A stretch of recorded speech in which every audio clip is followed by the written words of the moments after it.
Bem-vindos de regresso a mais um E o Resto é Ciência.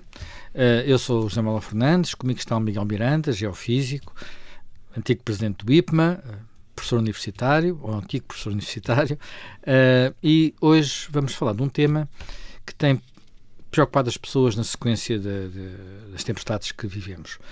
Não teve o mesmo destaque, designadamente o mesmo destaque nos órgãos de informação, mas quem anda pelas redes sociais, quem vê partilhas de imagens, percebe que há pelo menos duas perguntas que estão a ser feitas. Primeiro, é se vamos ter areia nas praias este verão, porque houve praias que ficaram praticamente sem areia e as pessoas deram por isso.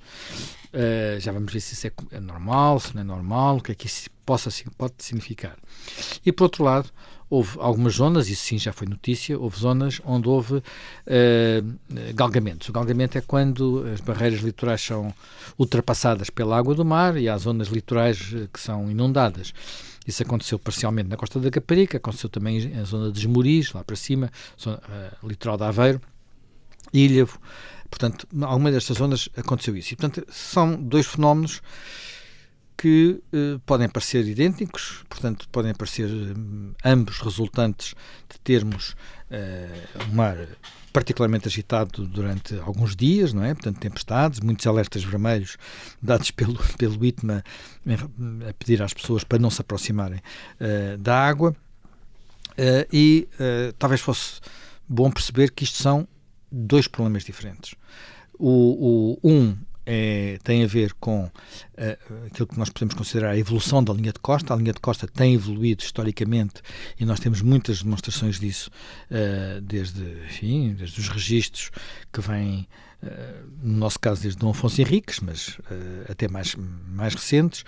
E um outro fenómeno, que é um fenómeno de como é que se comportam as praias que temos, já que para a maior parte das pessoas que não vivem junto ao litoral, as praias são os locais que nós só visitamos no verão, quando a areia o mar está tranquilo, a areia está quente e há muito sol. E isso, de facto, é um ambiente muito diferente do ambiente de inverno. Talvez podemos começar pela outra parte, pela parte mais histórica. Nós temos uma evolução da nossa linha de costa que nós já referimos aqui em programas anteriores, mais que uma vez, que durante o período das glaciações, portanto um período que teve o seu auge há 10 mil anos, a quantidade de água que estava acumulada em cima dos continentes, nomeadamente em cima da Europa, em cima dos polos, fez baixar de forma muito significativa o nível da água do mar. O nível da água do mar chegou a estar mais de 100 metros abaixo do que é hoje, que é uma coisa que faz um bocado de impressão. Só imaginar que de repente tínhamos a nossa plataforma continental seca, os nossos rios a terem foz bastante lá mais para diante, alguns que até antes de chegarem à foz se juntavam, como por exemplo o Cávado e o Ave e o Minho, antes de desaguarem, portanto, e essa situação foi evoluindo, mas nós vamos deixar essa parte e temos que ver o que se passou nos tempos históricos. E o que se passou nos tempos históricos, nós temos alguns registros que são registros interessantes. Primeiro, durante muito tempo, Ria de Aveiro não existiu. Portanto, como a conhecemos hoje, como uma restinga de areia, onde hoje temos muita ocupação, povoações, e onde temos a própria cidade de Aveiro, numa zona que não é interior, mas é quase interior. Quem conhece a zona de Óbidos, a zona de Alfazeirão, não imagina que Alfazeirão, que fica hoje bem para o interior, era um local onde se faziam barcos, se construíam barcos, era um porto de mar. E podíamos continuar aí com outros exemplos, alguns no Algarve, outros noutros pontos da costa. O que nos leva à questão de saber o que é que aconteceu para, de repente, depois da água já ter chegado a um nível mais ou menos, quer dizer, a água foi subindo, há sensivelmente 3 mil anos ficou por um nível com pequenas oscilações pelo nível a que está hoje. O que é que aconteceu? Como é que isto funciona? O que é que aconteceu para, de repente, termos estas alterações tão profundas? Bem, do ponto de vista da escala geológica, eu penso que já falaste das questões mais importantes. Nós temos um planeta que tem tido, ao longo da sua história, oscilação entre períodos em que o efeito de estufa é muito importante, e quando o efeito de estufa é muito importante, significa que a água praticamente só existe no estado líquido, e períodos em que o efeito estufa é muito menos importante, e o que significa que a água existe no estado líquido e no estado sólido. No estado sólido são essencialmente nas calotas polares. Se bem que existiram fases da história da Terra em que toda a Terra estava gelada, é chamada a Terra Bola de Neve, pelos geólogos, que foi descoberto por um grande geofísico, Paul Hoffman. No ciclo do Quaternário, ou seja, da época geológica mais recente, nós entramos num regime das chamadas glaciações, e hoje em dia, quando comparamos a situação atual com a situação passada, por exemplo, dos últimos, 100 mil anos, nós vemos que há cerca de 20 mil nós estávamos no mínimo da temperatura e, portanto, estávamos no máximo da glaciação, e agora estamos perto do mínimo da glaciação, no mínimo glaciar. Portanto, o que isso significa é que, por exemplo, nós temos noção que os glaciares dos Alpes, os glaciares dos países nórdicos, os glaciares da Groenlândia, os glaciares da Antártida estão a recuar. Portanto, e isso não há qualquer dúvida sobre essa matéria, porque temos registros históricos recentes de que a frente glaciar, aquela parede de gelo que está à frente do glaciar, hoje em dia está bastante mais para trás. E temos uma medida física ainda mais simples, que é dada pelo GPS, por simplesmente. A Escandinávia está a subir vários centímetros por década. Isso é uma das coisas mais interessantes. Está a subir exatamente, tem menos peso em cima, não é? Tem menos peso em cima. A carga do gelo está a reduzir. E esta ideia de que nós estamos num sistema em que o continente move e o mar também, é o que torna às vezes as questões difíceis de compreender em algumas situações críticas. Portanto, nós temos neste momento uma situação que teoricamente pode ser assim, o que é normal agora é nós entrarmos num período, às vezes, de glaciação. Nós estamos num período em que estamos perto do mínimo da cobertura em gelo da Terra, pode ainda diminuir mais um pouco, e que depois no que estamos à espera é que ela vai aumentar. Quando se fala do problema dos gases de efeito de estufa, o problema que estamos a falar do ponto de vista físico é não chegarmos a esse ponto.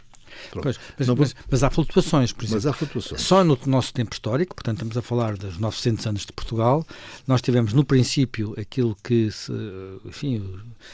habitualmente é designado como o pequeno ótimo climático, que foi um período mais quente, um período onde até se supõe que porventura a temperatura do ar seria 2 graus centígrados acima do atual. Estamos a falar em Portugal, não é? Portanto, não estamos a falar a nível global. Depois tivemos uma pequena idade do gelo, uma coisa que apanhou ali o Renascimento, o período assim, que vem até praticamente ao século XIX, e agora temos um novo período de aquecimento, com razões que não são exatamente as mesmas, não é? Que se somam as razões geológicas às razões antropogénicas, e esse, aliás, é o grande problema. Mas é interessante que as pessoas percebam que quando os nossos antepassados de Foscoa andavam a fazer os seus desenhos, que hoje em dia são tão admirados, há cerca de 20 mil anos, nós estávamos numa situação em que a frente polar estava por cima de Portugal e em que passariam provavelmente icebergs à frente dos não diria de Lisboa, mas digamos de um Tejo que desaguaria não era bem o que a gente não é hoje, mas desaguaria bastante mais longe. Portanto, e nessa altura não seria em Cascais, não é? E o nosso mundo não era e o mundo dessa altura era muito diferente do mundo de hoje. O tempo avançou, a parte geológica tem tido subsidências, ou seja, descidas e subidas. O mar tem tido uma subida desde há 10 mil anos praticamente monótona, tem subido. Valores que são, na escala da nossa vida humana, reduzidos, tem que se compreender isso, valores que não são perceptíveis na maioria dos casos, estamos a falar de milímetros, e se bem que na escala local pode ser muito importante quando se soma uma subida do mar ou uma descida da parte continental. Mas aí estamos a falar, digamos, da parte sólida da Terra. Ora, a parte sólida da Terra é erudida continuamente por agentes externos, pelo vento e pela água no essencial. E essa erosão faz com que grandes quantidades de areia são transportadas para os rios transportam-as para o mar. Ao transportar para o mar, ela é razoavelmente distribuída ao longo da costa pelo aquilo que se chama a deriva litoral. Ora, o que é a deriva É uma espécie de rio de areia, não é? Exatamente, aquilo é um rio de areia. Aliás, quem se lembra das histórias do sismo de 1531 e quem se lembra do que foi falado aqui por nós dois, sobre o novo Tejo, chamada o Novo Tejo. O Novo Tejo foi construído em particular porque os agricultores reclamavam que havia demasiada areia transportada pelos rios. E essa areia não era boa para a agricultura, porque a agricultura gosta muito das inundações, mas é de um certo tipo, não é propriamente grandes quantidades de areia. Só que, a partir do momento em que a ocupação humana se tornou muito densa, não foi possível conviver com rios selvagens. Isso pode ser, do ponto de vista ambiental, bastante interessante. A natureza é um valor, mas nós não temos capacidade de viver em cidades, ou viver mesmo da agricultura numa situação em que os rios são selvagens. E, portanto, nós construímos barragens, nós construímos barreiras ao comportamento dos rios. E essas barreiras fizeram, em particular, reduzir a velocidade do rio e, portanto, a erosão. Fizeram também aumentar algum armazenamento de areias nas barragens que foram construídas e reduziram bastante o aporte sedimentar à costa.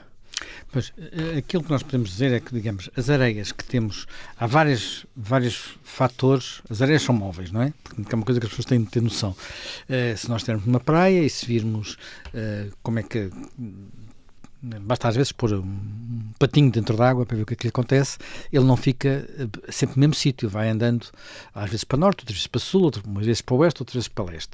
Se ele anda cá em cima, a areia também anda lá em baixo e, portanto, o que nós temos é um sistema dinâmico. Para isso, esse sistema se manter em equilíbrio, digamos assim, é preciso que a areia que chegue compense a areia que sai. E a areia que chega de onde? Chega dos rios, chega de alguma, enfim, deriva litoral, quer dizer, no caso da nossa costa pode vir do norte, de Espanha, não é? Portanto, por aí abaixo, ao longo da costa, portanto, a chamada deriva litoral. Depois há uma parte que até pode vir de terra, levada pelos ventos, outra que vem para a terra, também trazida pelos ventos, quer dizer, quem, por exemplo, conhece a zona do Guincho, sabe que por trás da praia do Guincho e da praia da Quesmina há um conjunto de dunas que, enfim, quem frequentar aquilo com mais regularidade estão sempre a mexer-se. E a Câmara de Cascais passa a vida a ter que construir uns passadiços novos, porque os passadiços estão sempre a ficar debaixo da areia e a areia muda de sítio e as dunas mudam de sítio e às vezes também ficam no ar. Portanto, é um sistema móvel. E depois ainda podemos ter algo que talvez aí seja um problema para aquilo que acontece quando há estes grandes temporais, que é nós temos as antigas, digamos assim, os antigos valos dos rios do tempo em que a água estava lá mais abaixo, os canhões submarinos, e quando a areia cai num canhão submarino, já não volta, não é? O canhão submarino é mesmo um rio oceânico, chamemos-lhe assim, que é um processo hidrodinâmico. Normalmente existe um bocadinho a ideia que estamos a falar de uma falha geológica e não é necessariamente isso. É um processo hidrodinâmico e que tem a ver com a interação entre o continente e o oceano. O canhão submarino mais conhecido de Portugal é o da Nazaré, por causa das ondas, não é? Mas aqui, exatamente. Mas esse aí não é diretamente relacionado com o rio. Não é, mas já também tem um grande efeito de transportar material para o fundo do oceano. Mas conhecemos aqui o canhão de Lisboa e o canhão de Cascais, que aliás correspondem aos dois antigos fozes, as duas antigas posições da foz do Rio Tejo, não sei dizer o plural de foz, como já perceberam. O que é importante perceber-se é que a praia, vista por um geólogo litoral, e eu trabalho como geólogo litoral todos os dias, portanto sou infernizado continuamente por este processo, é um sistema dinâmico em que durante o inverno e o verão há um ciclo. Mas vamos já, Miguel, já vamos a isso. Vamos primeiro acabar a parte do que aconteceu ao nosso litoral. Portanto, nós tivemos uma fase em que houve acumulação, não é? Portanto, aparentemente, nós tínhamos, por exemplo, uma baía grande na zona de Aveiro. Aveiro chegou a ser uma povoação com um porto de mar aberto, no século XV, XVI a ser muito povoada, 16 mil habitantes, e depois, de repente, começou a fechar. Houve uma altura que quase fechou, depois teve que haver obras de engenharia para permitir que o porto de Aveiro voltasse a funcionar. Houve uma fase em que perdeu quase todos os seus habitantes. Fizeram-se as obras e agora o que está a acontecer, e nós notamos isso na zona portanto, a norte, na zona dos Moris, na zona de Furadouro e também a sul, Costa Nova, até Mira, notamos que as praias estão a recuar e esse movimento começou, algum dele até antes de haver barragens, não é? Portanto, apenas, quer dizer, as barragens acentuaram este movimento de recuo, porque a partir do momento que deixou de haver areia a chegar, a areia continua a sair, porque a água vai levando a areia. Por exemplo, nós tínhamos as pessoas às vezes não... Por exemplo, nós temos uma povoação perto de Peniche chamada Toguia da Baleia. O nome é um pouco estranho porque é uma povoação no interior. Portanto, aquela povoação que tem esse nome porque aquilo já é uma altura em que as baleias, uma baleia qualquer, terá ficado ali, não é? Portanto, a Peniche era uma ilha, hoje em dia é uma península. Portanto, temos aqui movimentos que vão, durante um período histórico, vieram num sentido, aparentemente durante o período histórico, sobretudo no princípio, durante esse tal período ótimo climático, um pouco mais quente, com mais agricultura, com mais... portanto, a agricultura provoca mais erosão, mais partículas a serem levadas para o mar, e esse período foi de alguma forma revertido aqui para trás. E aqui há dois fatores. Tu falaste das barragens.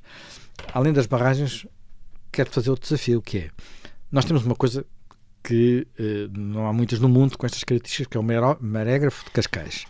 E no marégrafo de Cascais, portanto, mede o nível do mar, numa zona que não é estuarina já, portanto, é mar mesmo. E aí sabemos que o ritmo de subida da água, a água do mar está a subir, o ritmo de subida, inicialmente, portanto, num período longo que vem, era relativamente tranquilo, 2 milímetros por ano, e agora nos últimos 15 anos para aí passou para o dobro disto. Portanto, a água do mar também está a subir. A água do mar está a subir e essa questão, bem, vamos lá ver, deixa-me começar do princípio. O marégrafo de Cascais não é assim também muito em mar aberto, porque ele agora foi apanhado pela Marina de Cascais. Mas é o nosso marégrafo mais antigo, com lagos desde meio final do século XIX. E, portanto, são medidas inquestionáveis, mas o que eles estão a medir é a variação relativa. Ou seja, é como é que o mar se está a subir em relação à posição do marégrafo. Claro que se a parte onde ele está instalada subsidiar um bocadinho, ele sobe aí, só que está a acontecer no mar. Mas é verdade que o mar está a subir por duas razões que são muito simples de compreender. A primeira é devido à temperatura. O mar está um pouco mais quente. Claro que não está todo muito mais quente, mas está muito mais na parte dos primeiros 600 metros. E todos sabemos que um objeto mais quente dilata. Quando eu era jovem, falava-se de uma experiência que era o anel de Gravesande, já ninguém se lembra, mas que era uma espécie de um anel e uma esfera que se aquecia com uma lamparina de álcool e verificava-se que uma vez quente já não conseguia passar o anel. Todos nós sabemos que quando temos que, por exemplo, eu pelo menos sei, quando tenho que abrir um frasco e o frasco está muito perro, uma das formas de abri-lo é pôr a tampa de metal em cima, debaixo de água quente. Exatamente, para ela dilatar um bocadinho e a gente conseguir... Portanto, o mar dilata. E o coeficiente de dilatação da água faz com que isto é um fenómeno global. E, portanto, claro que depois o mar, como não é homogéneo e tem alguma estratificação vertical, as contas não são tão simples de fazer. Mas é evidente que uma terra, nós temos mais ou menos 1,5 graus mais quentes que há um século antes do período industrial e, portanto, obviamente que o mar está um bocadinho mais alto. E vai continuar a subir, porque o mar tem uma grande, como se chama agora socialmente, resiliência. Portanto, os processos são lentos no oceano e, portanto, mesmo que agora deixássemos de fazer emissões de gases de efeito de estufa, o mar continuaria pelo menos uns bons séculos a continuar a subir. Essa subida é uma subida lenta. É uma subida lenta que pode acelerar, é verdade, a partir do momento em que o gelo que está em terra se funda e se junte também à água do mar. Nessa altura podemos ter uma subida mais importante.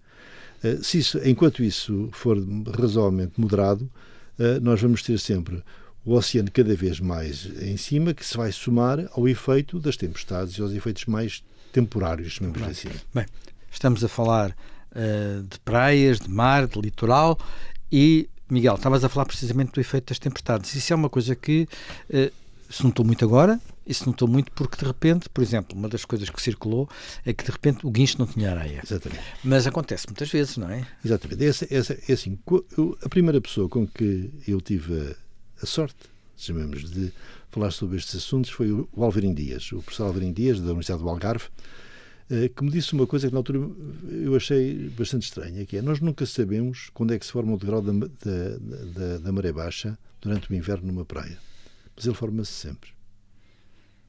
Ou seja, há processos que nós podemos não ser capazes de prever em que dia que vão ocorrer. Nós sabemos que eles têm a ver com este ciclo de verão e de inverno e com a diferente sistema de correntes e de ondulação que atinge a praia. E quando nós temos uma ondulação muito forte, que é típica de inverno em Portugal, essa ondulação primeiro estimula a deriva litoral e a segunda questão é que ela vai retirar areia à praia. E a ideia que há muitas vezes, para quem não conhece isto, eu vi muitas coisas escritas, por exemplo, sobre a Costa da Caparica, que já vamos ver que a costa tem características diferentes do Guincho, e quem diz diferentes do Guincho, a gente pode ir pelo litoral acima e apanhar outras situações.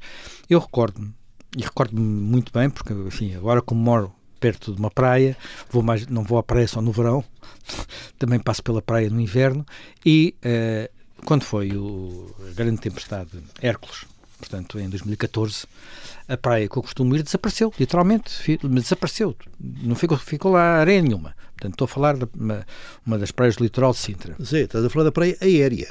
Claro, exatamente. E na altura, não sei quem, eu achei aquilo uma coisa muito bizarra, mas tu já vais explicar porque é que o senhor tinha razão.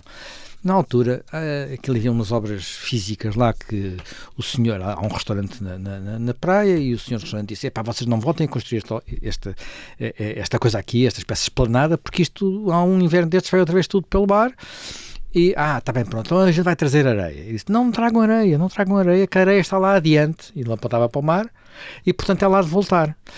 E eu, na altura, achei isto, como é que ele sabe isto?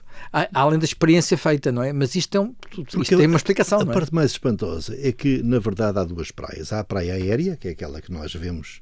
Eu que não sou grande amigo da praia, mas quem é muito amigo da praia, por exemplo tu, e há a parte chamada praia submarina, ou seja, a praia prolonga-se por baixo do mar, até uma certa profundidade.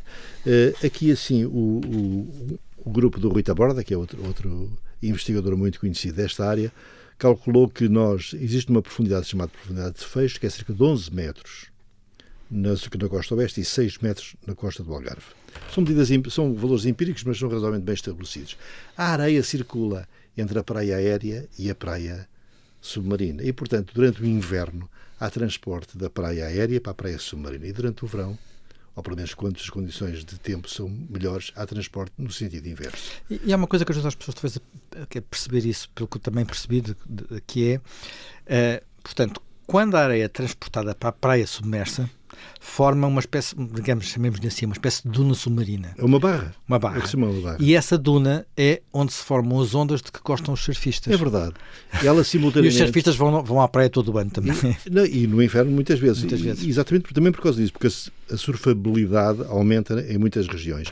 E o que é interessante é que, desde que a praia esteja naturalizada, este ciclo é razoavelmente, digamos, reversível.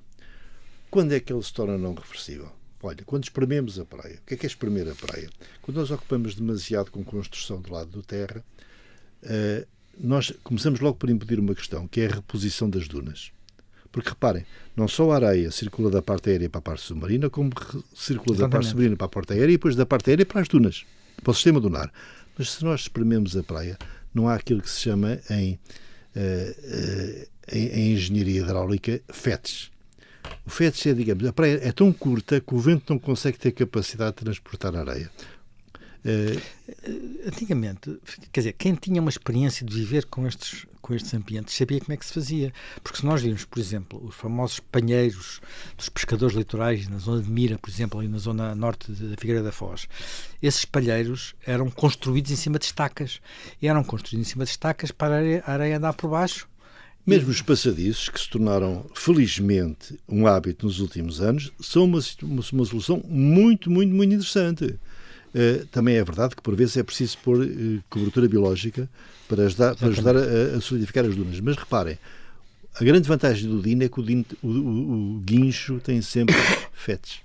O guincho tem espaço para que o vento desenvolva a energia necessária para transportar de volta à duna a areia que veio da praia submarina. Quando nós temos numas situações do norte em que a praia está cada vez mais estreita e já não há capacidade de reposição da região dunar. E este problema não é português, este problema é da Europa toda. Não? A Europa toda está a perder a situação da Costa da Caparica é parecida. É muito aliás, as obras litorais são parecidas à Costa Nova, são parecidas a Espinho, à Torreira. O problema é que nós, durante o século XX,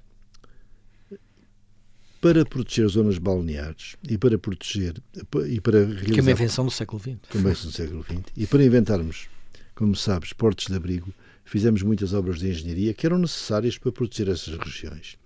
E essas obras que interrompem a deriva litoral têm um grave problema. É que elas, a montante da corrente, da deriva, acumulam sedimentos ou areia e a jusante depletam, retiram a areia. Acho que todas as pessoas podem, quer dizer, talvez os mais novos não tenham memória disso, mas vão ver uma fotografia da Praia da Figueira da Foz antes da construção do molho do Porto, e a Praia da Figueira da Foz, que era uma praia litoral, normal, com 100, 150 metros de largura, hoje em dia tem 1 quilómetro. E, portanto, nós começamos a ter um problema, que é como é que vamos repor aquela circulação que estamos a interromper. Quer dizer, tem 1 quilómetro a norte da coisa, porque depois a sul... A sul não tem nada. A sul não tem nada, desapareceu a praia. Basta abrir o Google Earth e olhar para todos os pontões e os porões que estão construídos na costa portuguesa para se ver este efeito. E, portanto, para nós conseguirmos repor a circulação sedimentar, só há duas formas, ou só há uma forma, que é transportar a areia de um lado para o outro, fazer aquilo que se chama um bypass. Os bypasses deram, como sabes, não sei se reparaste numa notícia daqui há um mês e pouco, também são problemas, porque ao colocarmos areia, mesmo antes da profundidade de fecho, ou seja, antes dos tais 11 metros, para que ela volte para a praia, nós também criamos uma barra, e por vezes a circulação marítima não fica muito feliz com essas barras quando criam alterações de morfologia. O que aconteceu com aquele cargueiro. Enfim, não sei se será exatamente isso. Pode ter uma mas pode ter alguma coisa a ver. E, portanto, o que se verifica aqui é que começaram-se a pensar assim, se nós não podemos pôr obras de engenharia dura, se nós queremos, na verdade, defender as nossas zonas de lazer e defender as nossas praias e até as dunas e todo esse sistema, vamos tentar arranjar aquilo que se chamou engenharia suave. E a engenharia suave, então, dizer assim, não. Se realmente a areia circula essencialmente entre a praia aérea e a praia submarina, quando a praia está curta e os banhistas não estão suficientemente satisfeitos, ou há riscos, por exemplo, de a construção ser destruída, vamos colocar areia nesse sistema para que ela volte lá. E isso é uma estratégia que começou na Holanda, essencialmente, numa operação que eles chamam motor de areia, Zandmotor, em que essencialmente coloca a areia que vai derivando outra vez no sistema para que ela volte a recircular. O grande problema é que esse circuito tem percas. E esse circuito não é eterno. E, na verdade, há sempre uma parte que se perde e, ao longo do tempo, alguma da areia que nós colocamos vai para o mar profundo. E quando nós vemos... E não havendo alimentação vinda dos rios, enfim, não há... E a alimentação não veio dos rios, tu falaste há pouco das barragens, mas ainda há as dragagens, não é? Ainda há as dragagens, mas o problema tem todo a ver com um bocadinho com o mesmo. A areia, esta é a parte mais fantástica, é um recurso finito. Nós sempre imaginamos que a areia é um recurso infinito porque achamos que podemos aí assim estar a arranjar uma grande fonte de não conseguimos ir buscar de avião ao Saara. Exatamente, exatamente. Mas é um recurso finito, que leva a que ela é muito utilizada para a construção e, por exemplo, e nós temos os nossos concidadãos que vivem na Madeira ou nos Açores sabem bem a dificuldade que é arranjar areia para a construção civil, para fazer cimento. E porque é que as obras são mais complicadas de fazer e mais difíceis. E sendo um recurso finito, nós temos que o tratar como tal, porque ele tem um valor e tem um custo. E depois isto é um balanço que deve haver. Nós temos praias extensas, nós temos uma parte da indústria turística que vive criticamente desse fator. Temos uma estratégia que não pode ser apenas hard, também tem que ser soft, não pode ser apenas fazer pontões, porque já sabemos que isso resolve de um lado e piora do outro, apesar de resolver às vezes algumas situações. Não pode só fazer, digamos, muralhas para impedir que... Não se pode fazer muralhas e, portanto, para proteger as casas que ficam por trás, porque há casas demasiado perto às vezes da linha d'água, não é? Temos que reforçar com a areia. Eu devo dizer que eu quando fui confrontado com este problema, devo-vos dizer que foi na questão das obras do Porto de Setúbal, fazia-me bastante confusão porque é que nós estávamos a apostar em investimentos que eram muito significativos, para uma coisa que sabíamos que ia durar uns anos. E um colega, aliás, mais exatamente, o Rui Taborda, disse-me uma expressão que na altura me ficou na cabeça, que foi assim: temos que ver isto como uma pintura de uma casa. Nós pintamos as escadas, sabemos que ela vai durar 5 anos, ou 6 anos, ou 7 anos, até que fique destruída. E pormos areia num sistema deste tipo é como pintarmos uma casa. Temos que ver este ponto de vista.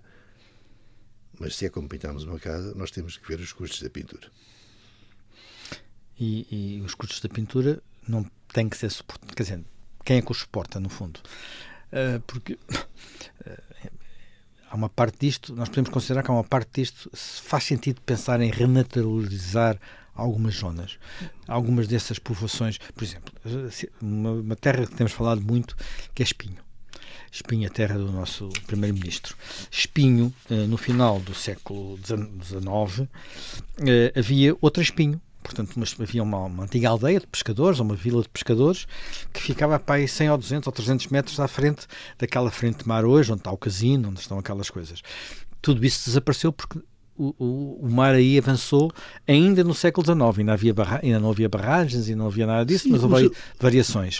Há estudos feitos mas na altura, região. como provavelmente era gente pobre, ninguém se incomodou muito. Sim, mas agora é diferente. Nós temos estudos nessa região que temos, por exemplo, no segmento Esmoriz-Torreira, que é considerado o segmento mais crítico, temos recuos de 1 metro por ano, praticamente, 90 centímetros por ano. É um recuo grande. Ao fim de 100 anos são 900 metros. Portanto, desculpa, 90 metros. Estou-me a exagerar. Mas 90 metros é uma distância muito grande numa zona, em particular até do domínio público marítimo. E foram feitos muitos estudos em Portugal sobre este assunto. Houve uma comissão que trabalhou seriamente nesta área e o que está publicado na literatura é que o custo médio anual para esta região, que é a pior, estamos a falar de um valor que não é de longe dos 100 euros por pessoa. Estás a falar em 100 metros, eu acho que pode ser mais, não é? Eu tenho aqui uma referência que, por exemplo, na Costa Nova, também por causa do efeito dos molhos, entre 47 e 58, 10 a 11 anos, o recuo foi de 200 metros. Sim, mas isso é o efeito do molho. Isto aqui foi transiente. Isto aqui é um efeito praticamente persistente. Sim, claro. E os efeitos persistentes, e este custo é tão elevado que a conclusão da Comissão, e eu tive o prazer de os ouvir, é que provavelmente vamos ter que misturar retirada controlada de habitações e de construção que está perto da costa com fornecimento de areia que tem um valor muito elevado. E, portanto, isto tornou-se essencialmente um problema que também tem que ser visto como um problema económico. O recuo organizado das construções é socialmente complicado de ser feito. Levanta problemas de propriedade. Mas eu fiz reportagens na altura disso, há muitos anos, uma altura muito controversa e que se conseguiu fazer, que foi nas dunas da Ria Formosa. Havia muita construção ilegal, tinha essa vantagem, não era, quer dizer, havia a vantagem em termos de intervenção pública. Aquilo era ocupação do domínio público, era abuso, não é? Gente tinha construído onde não podia. Mas conseguiram-se tirar de lá as casas. Portanto, apesar de tudo, não é? Portanto, e estamos a falar de muitas casas que saíram dessas zonas. Mas estamos a falar de anos 80 e eu dou apenas um exemplo que eu acho que as pessoas têm a imaginar. Numa das vezes em que houve lá essa operação, começou às 7 da manhã, 6 da manhã, eu estava lá na altura trabalhava no Expresso, estava lá com um repórter do Expresso e era o único jornalista presente. Eu acho que hoje teria para aí 100 jornalistas e 20 câmaras de televisão se aquilo acontecesse. Não sei se nessas circunstâncias os bulldozers tinham avançado. Hoje teria 100 jornalistas e apenas 2 operários. Pois, porque também não há operários e há mais jornalistas que operários. Mas, repara, essa situação hoje em dia é muito difícil de gestir. E basta ver que é a mesma coisa que se prende com as chamadas construções em leito cheia. Nós estamos numa fase de reconstrução da área que foi destruída pelas cheias do mês passado e é óbvio que não há soluções boas para um problema deste género. Porque é fácil para quem está num gabinete numa universidade, peço desculpa aos meus colegas universitários, dizer, tira-se daí as pessoas, tirem-se as construções do local. Mas nós temos questões sociais, culturais, históricas, familiares, que são muito difíceis de ser geridas de uma forma justa. E o mesmo se passa aqui assim com a proteção da costa.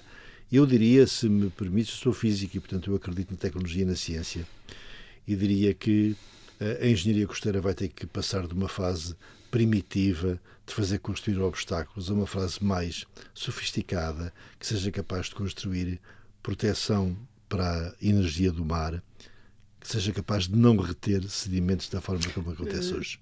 Quem talvez tenha feito bom trabalho nessa área, tu já citaste os holandeses. Os holandeses têm uma boa parte do país digamos, a um nível abaixo do nível do mar, portanto, por trás de diques. Nós temos realmente a aprender com eles. Temos que aprender com eles, mas as condições oceânicas não são iguais. Nós pois aqui não, temos é um bocadinho mais tranquilo, mais protegido. Isto aqui é muito mais energético. A relação que eles têm com o mar faz com que os custos, para termos uma ideia, os custos calculados para Portugal são 25 vezes superiores aos custos da Holanda.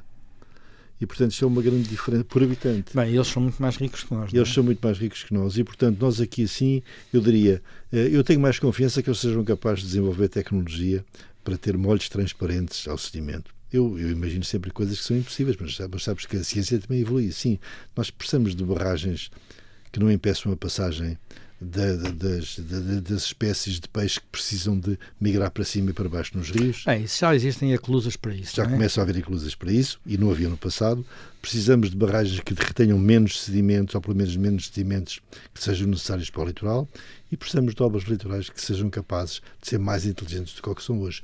Porque em algumas destas áreas, e esta é a parte que eu diria que é mais interessante, é que nós progredimos do ponto de vista tecnológico em coisas fantásticas. Nós vamos à Lua, queremos ir a Marte, somos capazes de desenvolver coisas fantásticas, e por vezes há certas áreas em que nós continuamos exatamente com a tecnologia dos romanos, e a água é uma dessas áreas. Eu fiz parte de vários painéis de avaliação, e não me posso esquecer de um grande hidrologista francês que dizia que a hidrologia ainda está ao nível do fim do século XIX, da lei de Darcy. Nós não temos progredido significativamente. É uma área que nós temos que fazer muito mais do que estamos a fazer neste momento. As soluções foram encontradas há vários milénios. Sim, os aquedutos e as barragens romanas estão por aí. E daqui até agora nós temos muito poucos espaços, e é preciso mais capacidade de alterar a nossa relação com a água. O nível do mar vai continuar a subir. Vai subir lentamente, mas vai subir inexoravelmente. Se por acaso não houver uma mudança significativa das emissões... Sim, mas, por exemplo, há aqui uma previsão das coisas que eu vi, que no Marégrafo de Cascais, com o ritmo que está, podemos ter 1 metro mais alto no final deste século. Achas essa previsão razoável? Se a previsão é aquela que foi feita polinomial pelo professor Carlos Antunes, eu não me parece que ela tenha base científica suficiente. Aliás, na altura exprimiu, e posso repetir outra vez. É uma... Eu creio que é essa. Exatamente. É assim, nós quando usamos o mesmo método para prever a evolução do Covid e a evolução do nível do mar, temos que ter cuidado com essa questão. Não quer dizer que as pessoas não façam com a melhor das boas vontades e não tenham capacidade científica para o fazer. Quer dizer que a fenomenologia de cada um destes elementos é normalmente diferente. E nós, ou conhecemos bem a fenomenologia que estamos a trabalhar, ou então arriscamos-nos a ter tiros no pé, porque o nível do mar vai realmente subir. A estratégia que pode ser obtida é tocar, claro, o pior dos mundos possíveis, que é o contrário do Pangloss, que era o melhor dos mundos possíveis, e claro que se no pior dos mundos possíveis tiveres a maior subida possível do mar, mais a maior tempestade possível, mais a maior maré possível, mais etc., mais um tsunami. Claro que temos aí uma situação catastrófica, mas a grande vantagem da humanidade é que sempre viveu, como sabes, à beira da catástrofe. Mas há uma coisa que sabemos. As pessoas que vão para a praia e que agora andam muito aflitas, têm fotografias das suas praias e só veem lá rochas, ou então veem areia negra, porque aquela areia que fica por baixo da areia dourada cá de cima, podem estar descansadas, porque em princípio no verão, se comparando até com 2014, isto vai ser mais tranquilo. Exatamente. E porque o mar vai trazer naturalmente, não pode não trazer tudo este ano, se as tempestades forem maiores, pode trazer só em 2 anos, mas vai trazer. E há casos estudados de 2014, penso eu, 2014, em que a recuperação foi muito significativa, e nós esperamos que ela também vai ser muito... A tal praia que eu te falei, não foi nesse verão, ainda houve muita pedra, mas depois a seguir recuperou tudo. E, claro, não quer dizer que não seja necessário que a Agência Portuguesa do Ambiente faça novas intervenções e reutilize a alimentação artificial para repor, para ajudar o ciclo de vida da praia a ficar mais confortável. O que é preciso perceber é que isto são custos, não é? São custos que a gente tem que incorrer para proteger o ambiente litoral, mas que tem que ter compensação de uma qualquer receita, porque a vida existe sempre o equilíbrio entre a despesa e a receita. Bem, isso é um tema para outra discussão. Nós acabamos o nosso tempo, estaremos de regresso dentro de uma semana.